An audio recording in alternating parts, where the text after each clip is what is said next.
તો પરિશ્રમ જાહેર થતાં જ વિદ્યાર્થીનીઓની આંખોમાં આંસુ જોવા મળી રહ્યા છે। તો આ તરફ સામાન્ય પ્રવાહની વાત કરી લઈએ તો ત્યાં પણ વિદ્યાર્થીનીઓ દ્વારા બાજી મારવામાં આવી છે। 95.23% વિદ્યાર્થીનીઓ ઉત્તીર્ણ થઈ છે, જ્યારે 90.78% વિદ્યાર્થીઓ ઉત્તીર્ણ થયા છે। પરિણામ જાહેર થઈ ચૂક્યું છે, ત્યારે વડોદરા શહેરના પણ વિદ્યાર્થીઓ જે રીતે ઉત્તીર્ણ થયા છે, પરિણામ ખૂબ જ સારું આવ્યું છે, તેને લઈને શાળામાં વિદ્યાર્થીઓ આવી પહોંચ્યા છે અને શિક્ષકો અને પોતાના જે ગુરુઓ છે તેમની સાથે મળી અને પોતાની જે પરિણામ છે તેની ઉજવણી કરી રહ્યા છે। ઉલ્લેખનીય છે કે જે પ્રકારે પરિણામ જાહેર થયું છે, વડોદરાનું પરિણામ 87% સામાન્ય પ્રવાહનું આવ્યું છે, ત્યારે આ પરિણામની ઉજવણી કરી રહ્યા છે જે વિદ્યાર્થીઓ સારા માર્ક્સે પાસ થયા છે। જે વિદ્યાર્થીઓએ પોતાની જે મહેનત છે, જે મહેનત પડી છે, આ વિદ્યાર્થીઓ પોતાના જે જીતનો અને પોતાની જે ઉમંગ છે, ઉત્સાહ છે, તેનો શ્રેય પોતાના વાલીઓ અને તમામ લોકો સાથે ઉજવી રહ્યા છે। ઉલ્લેખનીય છે કે વિદ્યાર્થીઓ આપણી સાથે હાજર છે, તેમની સાથે વાત કરવાનો પ્રયત્ન કરીશું। શું પરિણામ વિચાર્યું હતું, કેવું પરિણામ મળ્યું? જેટલું વિચાર્યું હતું એ પ્રમાણે આવ્યું છે પરિણામ। મારા 70% આવ્યા છે, બહુ સારું પરિણામ છે અને મેં આનું શ્રેય મારા પેરેન્ટ્સને, મારા ક્લાસીસને, સ્કૂલને બધાને આપવા માંગુ છું। બિલકુલ, જે રીતે પેરેન્ટ્સને શ્રેય આપી રહ્યા છે, હજુ એક વિદ્યાર્થીની હાજર છે, તેની સાથે વાત કરી। શું એક્સપેક્ટેશન હતી, કેટલી મહેનત કરી હતી? ખૂબ જ મહેનત કરી છે, એક્સપેક્ટેશન પ્રમાણે માર્ક બી આવ્યા છે, એટલે બહુ ખુશી છે અમને। કેટલું પરિણામ આવ્યું છે? 89% આવ્યા છે અને 97.48% છે અમારા। કેટલી ખુશી છે અને હવે આગળનું પ્લાનિંગ કઈ રીતના કરવામાં? આગળ તો સીએ કરવું છે અને અત્યારે ખૂબ જ ખુશી છે અમને। ખૂબ ખુશી વ્યક્ત કરી રહ્યા છે, હજુ પણ બીજા મિત્રો છે। કેવી રીતની તૈયારીઓ કરી હતી આપે અને કઈ રીતનું પરિણામ આપને મળ્યું છે? તૈયારીઓ તો ખૂબ કરી હતી અને પરિણામ પણ સારું જ મળ્યું છે। પરિણામ આવ્યું છે 92.45 PR છે અને 84% છે।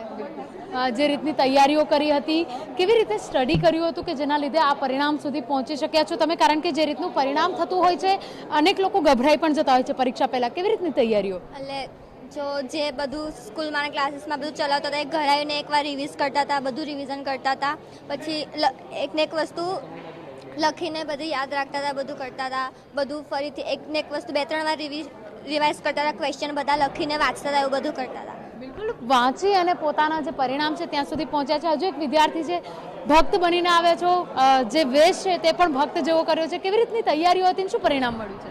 મારું પરિણામ 93% આવ્યા છે। મારી તૈયારી, હવે હું કહી શકું છું કે મારી મહેનત હું જેટલો કરતો હતો એનું કોઈ દિવસ હું પ્રમાણ નહોતો રાખતો, કારણ કે હું કૃષ્ણ ભગવાનના વચનોમાં મક્કમ રહેતો હતો કે હંમેશા મહેનત કરવી પણ ફળની અપેક્ષા ના રાખવી, એટલે હું સતત મહેનત કરતો ગયો અને આજે મને ખૂબ સરસ પરિણામ મળ્યું છે। શું પરિણામ મળ્યું છે અને કેવી રીતની મહેનત કરી હતી? મારું પરિણામ હું કહી શકું છું કે હું ખૂબ સંતુષ્ટ છું। દરેક મારા શિક્ષકો, મારા પરિવારજનો, 93% એટલે મારા માટે તો ઘણું કહેવાય છે અને બસ આ હનુમાનજી મહારાજની કૃપા છે મારા પર, હું એટલું કહેવા માંગુ છું। બિલકુલ, શાળાના આચાર્ય પરેશ શાહ પણ આપણી સાથે હાજર છે, વાત કરીશું। પરેશભાઈ, કેવી રીતનું પરિણામ આ વખતનું મળ્યું છે, કેવી રીતના વિદ્યાર્થીઓની મહેનત હતી અને આ પરિણામ કેટલું સંતુષ્ટ છે? જો કોમર્સમાં જોવા જઈએ તો શાળાનું પરિણામ તો ઘણું સારું છે। ગુજરાતી માધ્યમમાં તો 98 પોઈન્ટ સમથિંગ છે, અંગ્રેજી માધ્યમમાં સારું છે, પણ શાળાના પરિણામ કરતાં સમગ્ર ગુજરાતમાં વડોદરા શહેર અને જિલ્લાનું પરિણામ નીચું છે। જે હમણાં મેં ડેટા જોયો તો એના માટે ખરેખર થોડી ચિંતાનો વિષય પણ છે। હું માનું છું કે કયા વિષયમાં પરિણામ નીચું આવ્યું એના માટે કોઈ બેસીને થોડું જોવું પડશે અને આવતા વર્ષે પરિણામ ઘણું સારું આવે એના માટે શિક્ષણ સાથે જેટલા લોકો સંકળાયેલા છે પૂરી મહેનત કરીશું। બિલકુલ, જે રીતે સામાન્ય પ્રવાહમાં વિદ્યાર્થીઓનો વધારે ફ્લો રહેતો હોય છે, ત્યારે આ પરિણામ ઓછું આવ્યું છે, શિક્ષકોએ હવે વિદ્યાર્થીઓ પાછળ મહેનત વધારવી પડશે એવું લાગી રહ્યું છે? ચોક્કસ, મેં ગયા વર્ષનું એક એનાલિસિસ કર્યું તો આ વર્ષ તો હજી મને નથી મળ્યું, કારણ કે બધા સાથે હું થોડોક રોકાયેલો છું। ગયા વર્ષે કોમ્પ્યુટર અને લેંગ્વેજ, ગુજરાતી ભાષામાં અંગ્રેજી હોય કે ગુજરાતી હોય, એનું પરિણામ નીચું હતું, બાકી બધામાં સારું હતું।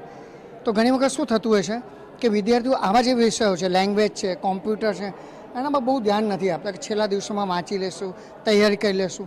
અને કોમ્પ્યુટર વિષય એવો છે જે ટોટલી ઓબ્જેક્ટિવ સબ્જેક્ટ છે, એની અંદર શિક્ષક પણ ક્યાંક વિદ્યાર્થીને OMR સીટ ઉપર પરિણામ તૈયાર થતું હોય છે અને એની અસર સમગ્ર પરિણામ ઉપર થતી હોય છે।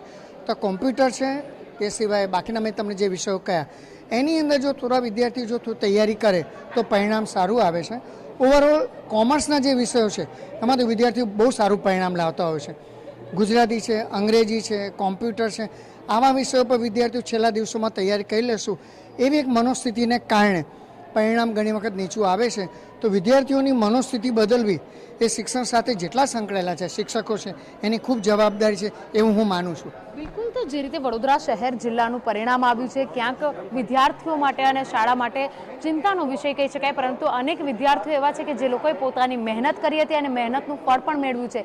ત્યારે વડોદરા શહેર જિલ્લામાં શાળાઓમાં જે વિદ્યાર્થીઓના પરિણામ ખૂબ જ સારા આવ્યા છે તે લોકો સાથે મળી, પરિવાર, મિત્રો અને શિક્ષકોની સાથે મળી અને પોતાનું જે પરિણામ છે, પોતાનું જે મહેનતનું ફળ છે તેને ઉજવી રહ્યા છે. ઉત્સાહપૂર્વક પોતાનું જે રિઝલ્ટ છે તેને લોકો માણી રહ્યા છે. કેમેરા પર્સન રોહિત ગોયલ સાથે અંજલિ ઓઝા, TV9.